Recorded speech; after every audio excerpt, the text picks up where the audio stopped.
Now, would you believe that this package contains a vintage electronic item that helped create tension between the United States and Communist Poland back in 1979? Well, get ready to uncover the surprising story of how an ordinary consumer product became the center of an international controversy. Vintage Gaming Memories. Hello, everyone, and welcome to the channel. We are going to explore some history with this item, so let me get this unpackaged and show you what's inside.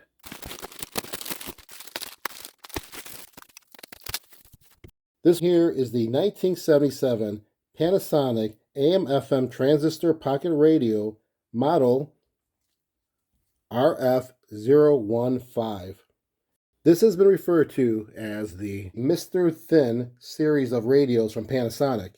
And if you're wondering why that name, well, you probably already can see by their designs that they're very sleek and very thin. In order for this to be down to the very bare minimum in size, they had to reduce the speaker by going with flat speakers. And they had to have a custom-made low-profile tuning capacitor assembly just to fit inside this very slim case. Now, the case, just to show you the actual measurement, it's noted to be under 3/4 of an inch. And as you can see here, let me line this up with the 2-inch mark. It is definitely just less than 3/4 of an inch. Now, the width comes in at 3 inches, just slightly under 3. And the length is at just under 5 inches, 4 7/8. Pretty amazing. Now, before we go any further, let's just do a quick examination of the physical aspects of this entire unit, including the case. The case really does look nice. Condition-wise, there's no tears, no blemishes, stains, or anything like that at all. It looks really good. And to pop this out of the case, it's pretty interesting how they have it set. There's a little snap in the back. There's that little hole on top that snaps into the little metal rivet there. And here is the unit. This radio is pretty amazing. It looks very clean. And it was noted that way as well, which is pretty much why I didn't mind pulling the trigger on this one. There's not much for me to do as far as cleaning, although I will clean it.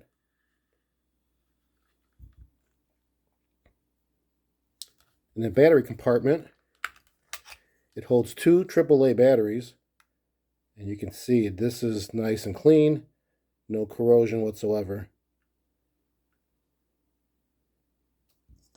There's the model number, and there's also a serial number on the inside.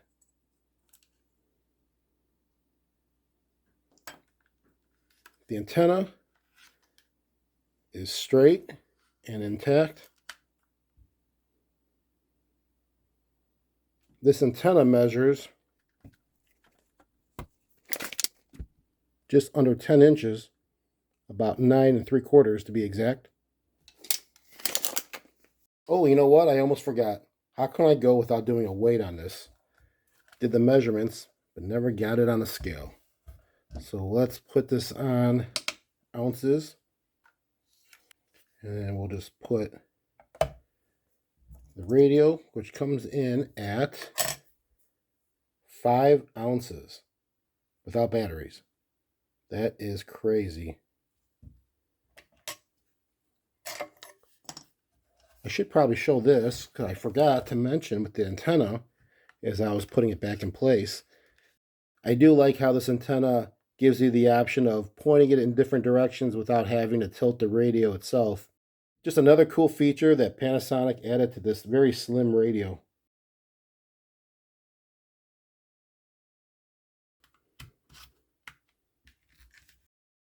I'm just going to leave the battery cover off for now because I will do like I always do with these items I get and just do a nice wipe down and polish on this one. Then throw some batteries in. Then we'll test out all the features.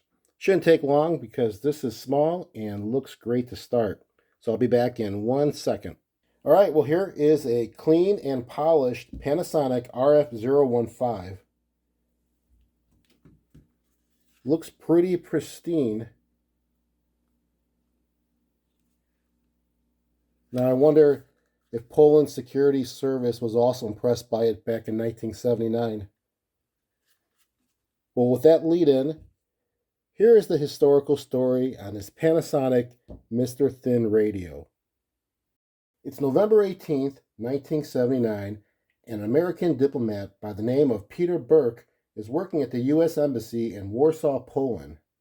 At that time, Poland was still a communist country and was behind the Iron Curtain, where the government closely monitored foreign diplomats and suspected intelligence operations. Now, Burke was already being watched by Poland's communist security services, but when they discovered he possessed a Panasonic RF-015, that radio quickly became the focus of suspicion. Investigators allegedly became interested in its ability to tune in to frequencies near the top of the AM band, and before long, a simple pocket radio was being portrayed as a possible spy equipment. This small Panasonic radio happens to receive both standard AM broadcasts and the upper end of the medium wave band. That upper end on the AM band extends up to around 1605 kilohertz, whereas many radios sold in Eastern Europe stopped at around 1600. Poland's secret police confiscated the radio and began claiming that it wasn't really just a radio. They alleged that Burke was using it as part of an espionage operation. According to their accusations, the radio could supposedly receive coded transmissions from Western intelligence agencies on frequencies near the upper end of the AM band. Before long, the story escalated, and Polish authorities publicly suggested that Burke was connected to the CIA and implied that the radio was evidence of spy activity. Now, from the American side, the accusations were viewed as ridiculous. The RF-015 was a consumer radio sold openly to the public. There was no evidence that it had been modified, and there was nothing secret or exotic about owning one. Many observers believe the whole incident was less about the radio itself and more about Cold War politics. Communist governments frequently monitored diplomats, and espionage accusations were just a useful way to create propaganda, to intimidate foreign officials, or just justify surveillance in general.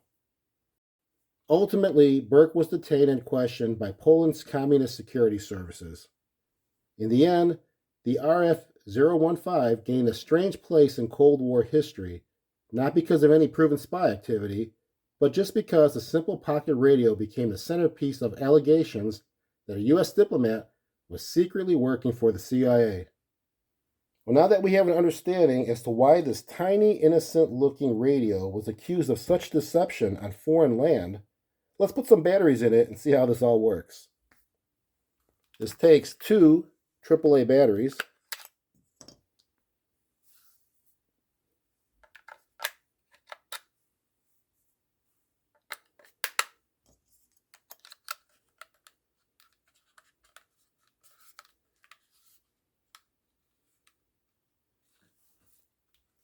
And we have an off and on switch, which is part of the volume. So it's off right now, as you can see the little indicator mark that's on the dial positioned next to the word off. We have the tuning right next to it, the dial, which would change what's being displayed in that little window there for the frequencies for AM and FM. And then right below that, we have the band selection, FM or AM. The only other option on this is on top, where we have, it's a 3.5 millimeter earphone plug or jack. And then, of course, the antenna, which I showed earlier. I'll pull a little bit out so that way we can get some reception down here. But let's just try this out. Let's see if this works. We'll go to FM first, and I'll turn this on.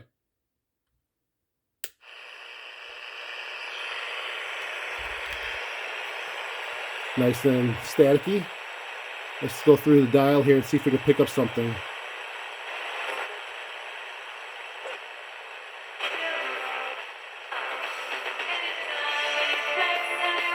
All right.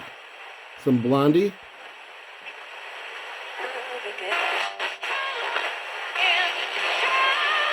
All right. It's like Heart. I think we got some good reception down here. Let's go to AM now and just make sure that band works.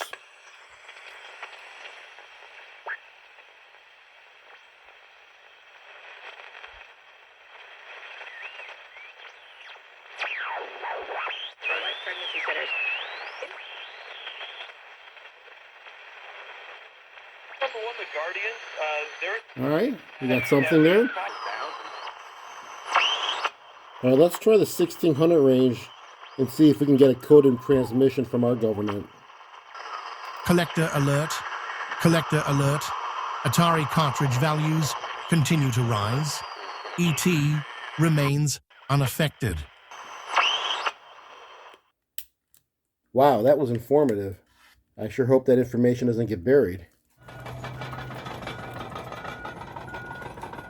Well, that will do it for this video. This is the 1977 Panasonic AM/FM transistor pocket radio model RF-015. Was this radio used to spy on foreign land in the late 1970s? Let me know in the comments what you think about this radio. It's a pretty cool piece of history nonetheless. Thanks again for watching. I really appreciate your time. And remember, keep that gaming passion from the past alive by living it today. Take care, everyone.